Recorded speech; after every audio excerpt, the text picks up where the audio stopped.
Ayan, good morning, good afternoon, good day world. Nandito na naman tayo sa kusina.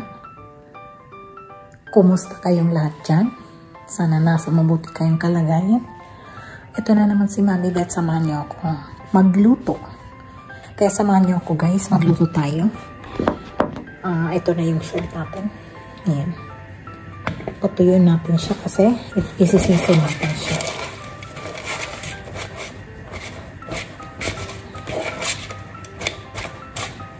Ang gagawin natin, ipiprito muna natin siya sa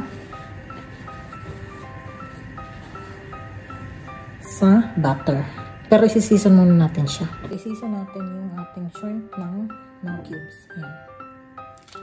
No cubes.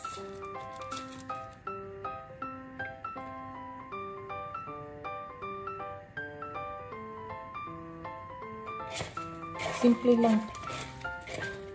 Hindi yung mga salimot na mga maraming ingredients yung luto para sa ano. Ito, luto lang para sa personal consumptions. Kaya yung sinison na natin siya ng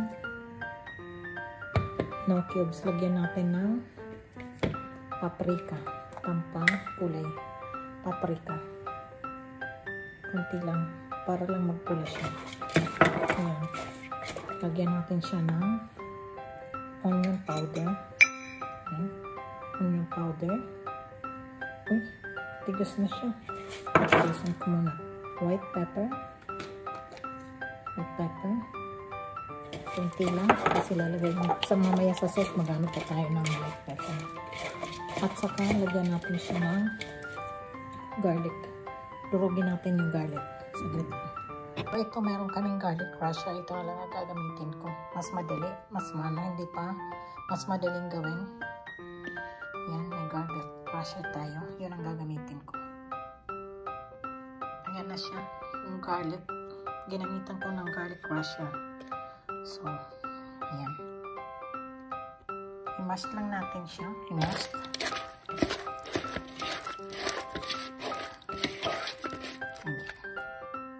Mash. Ayan.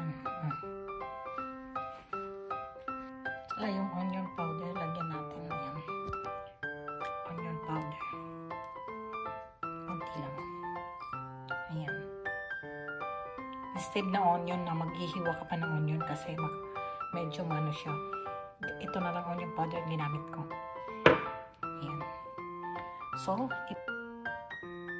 lagyan natin ng konting olive oil para hindi siya mag-dry. Tapos yung pan, lagyan na rin natin ng konting olive oil para sa pagprito natin sa at saka lagyan din natin ng butter.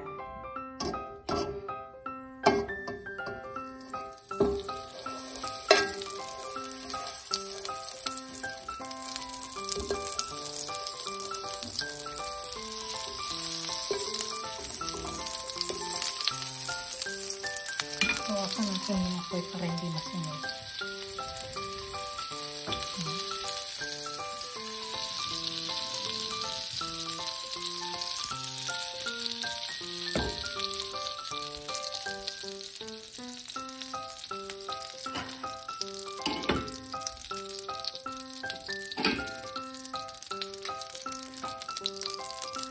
Lagyan na natin ng mga ilagay na natin yung mga shrimp.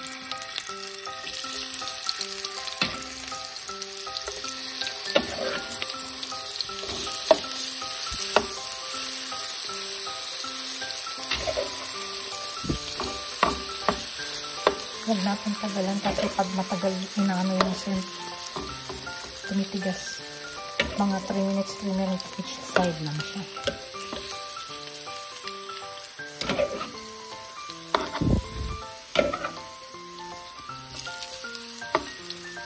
Ang bango. Ang bango na ng amoy ng garlic.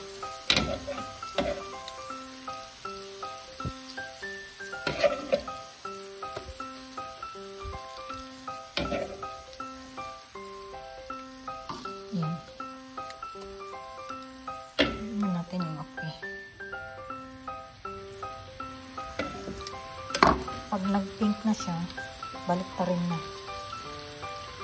Nabilisan to kasi para hindi siya matigas.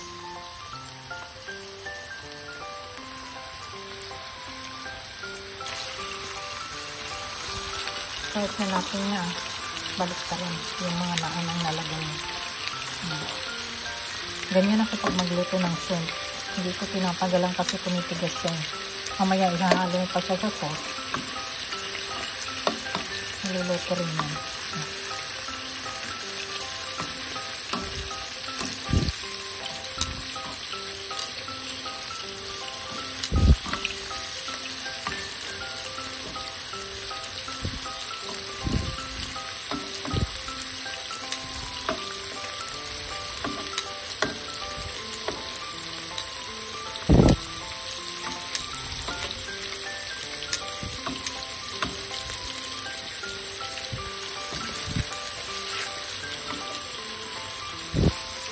Tingnan mo, oh, bilis maluto, diba? Pink agad lahat. Yun ang sekreto sa pagluluto ng shrimp. Balik pa rin agad kasi para hindi tumigas.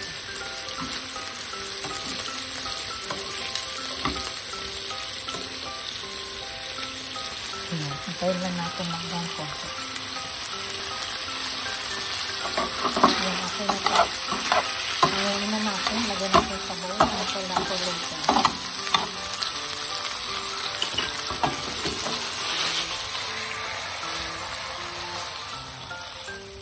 Balik natin natin. Saka natin ilagay yung bacon. Kunti lang. Kung parang flavor. Kailangan natin natin. Ang sarap. Sila.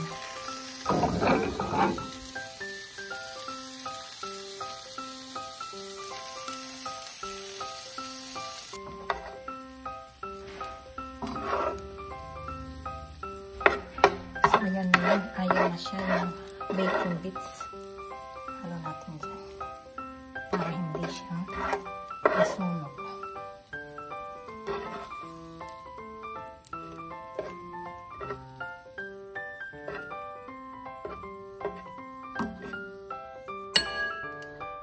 So, tingnan natin ang apoy medyo mahusok na siya.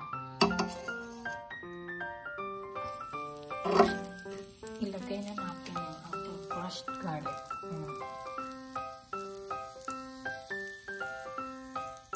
Garlic lang ang ginamit ko kasi simpleng ano lang to. According to my taste lang. Garlic lang. Usually meron pa yung mga ibang sangkap pero hindi ako naglagay. Kung ano lang yung gusto ko. Ayan na siya. Igisa natin siya ng konti pero huwag natin patagalin para hindi siya masunog. Tapos hindi ako naglagay. Hindi ako nagano ng cream. Yung kinuha ko yung fresh milk lang. Ayan. Fresh milk, whole milk. Yun lang ang gagamitin ko.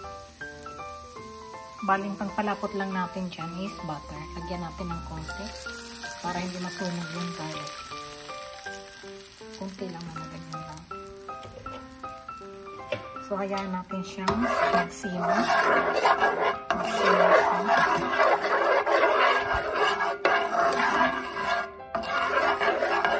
Yung parang yellowish na yan, yun yung ano, chicken cubes. Nilagyan ko rin konti. Yan. So, ito yung ano natin, yung para sa pasta, yung tubig. Ayan. Sabay natin siyang lulutuin pag nag-boil na. Kumukulo na siya. Lagay na natin yung fettuccine.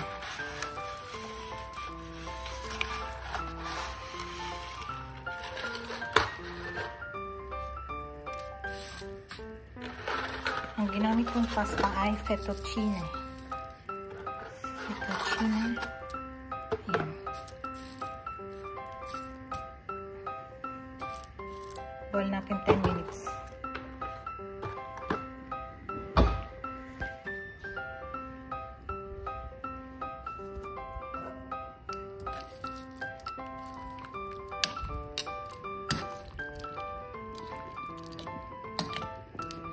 Pag kumulo ulit, bawasan natin ang apoy nito. So, ito na yung sauce natin.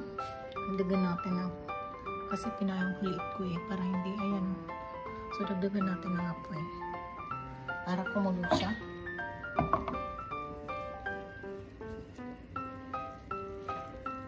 Dagdagan pa natin ng milk. Ang magpalapot niyan, yung magiging pampalapot natin dyan is butter.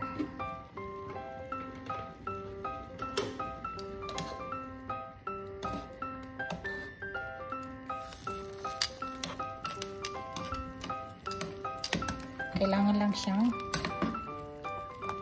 i-ano para hindi siya magdikit-dikit. Stir once in a while para hindi siya magdikit.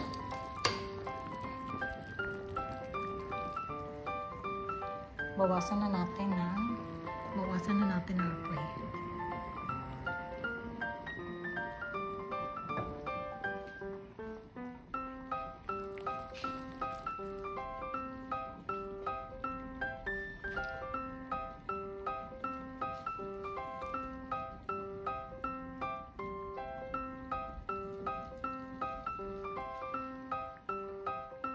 Ayan siya, kumukulo na siya guys. So, unti-unti na yun. One at a time, lagyan natin ng butter. Ayan. Ganyan. Yan ang sekretong pampalapot, yung paglagay ng butter. Kaya lang one at a time. Tapos, kailangan anuhin mo, i-stir mo palagi para siya ang butter kasi nagpapalapot yan. Ayan.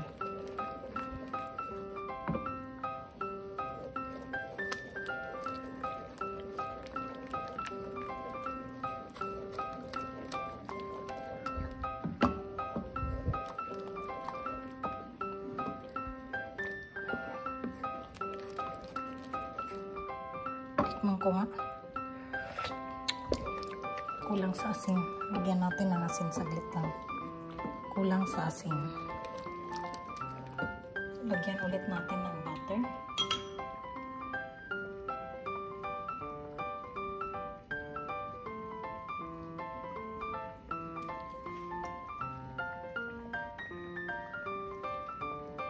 Yan.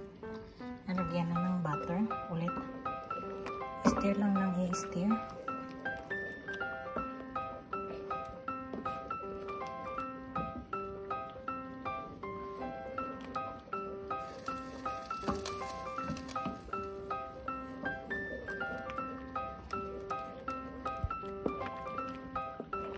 Bali, ang kulang na ng timpla ay asin, konting asin. Matabang siya.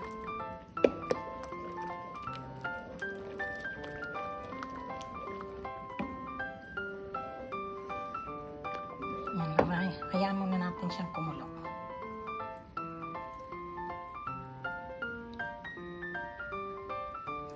Lagyan ulit natin ng butter. Bali, more or less, pangatlong 3 tablespoon na butter na itong pang nalagay ko ngayon. Pang tatlo na to. So, ayan. Tingnan nyo, lumalapot na siya. So, I think tama na itong isa. So, 3 tablespoon ng butter ang nalagay natin.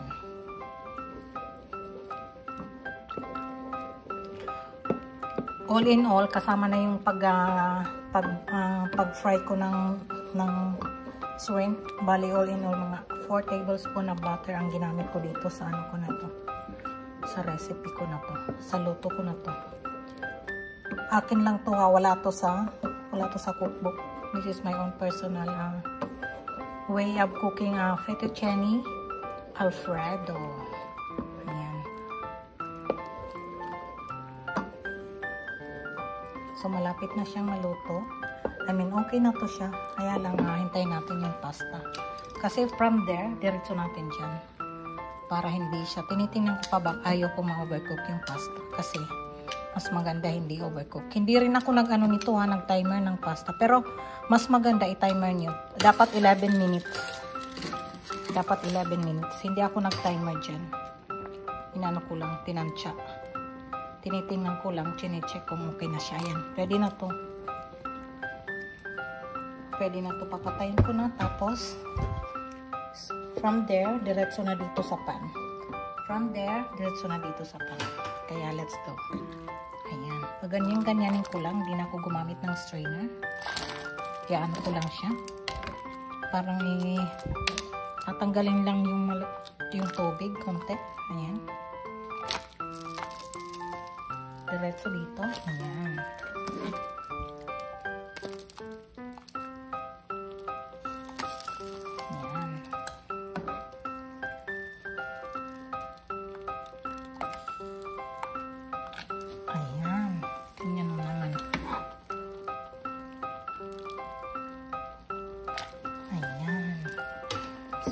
Stir lang ulit natin to. Bawasan natin ang apoy. Ito pa, pinatay ko na yung apoy dyan eh. Ayan, wala na. Andyan na lahat ng pasta.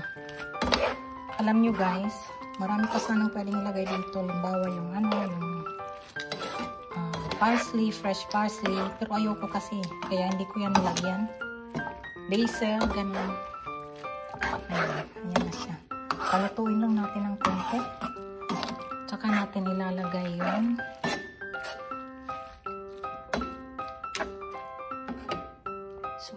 lalagay natin. Nilagyan ko siya nito. Imbis na salt, ito ang nilagay ko. Herb, sea salt. Dahil meron na siyang basil, meron pang mga ano dyan, herb, ibang herb. May parsley nga eh. May rosemary.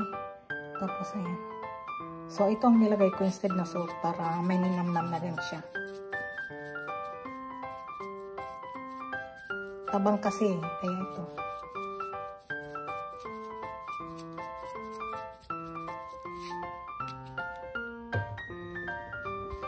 Haluin lang natin. Ayan.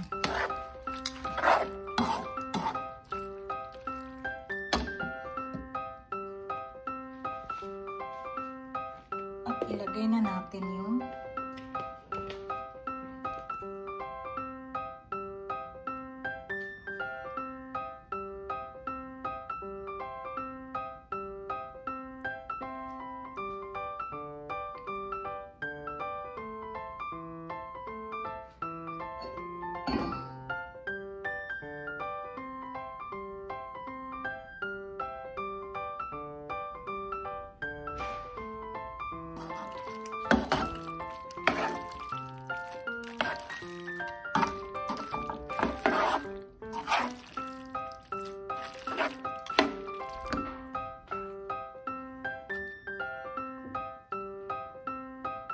ayan, ito na po yung ating shrimp fettuccine Alfredo. Topped with bacon bits, homemade bacon bits. Ayan po siya.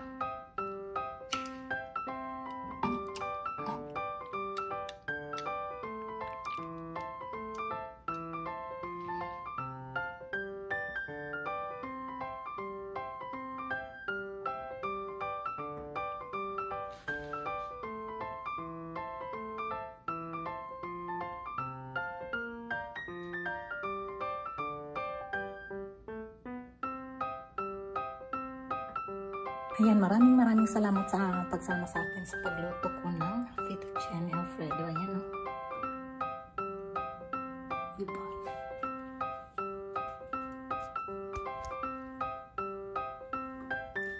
Ang aking fettuccine Alfredo ala Mami Bets. maraming salamat sa inyo. Sa mga hindi pa nakasubscribe dyan, please subscribe, like, share, and comment. At saka, don't forget to click the notification bell all para palagi kayong updated sa aking mga latest videos and uploads. Maraming salamat sa inyong support. Thank you very much.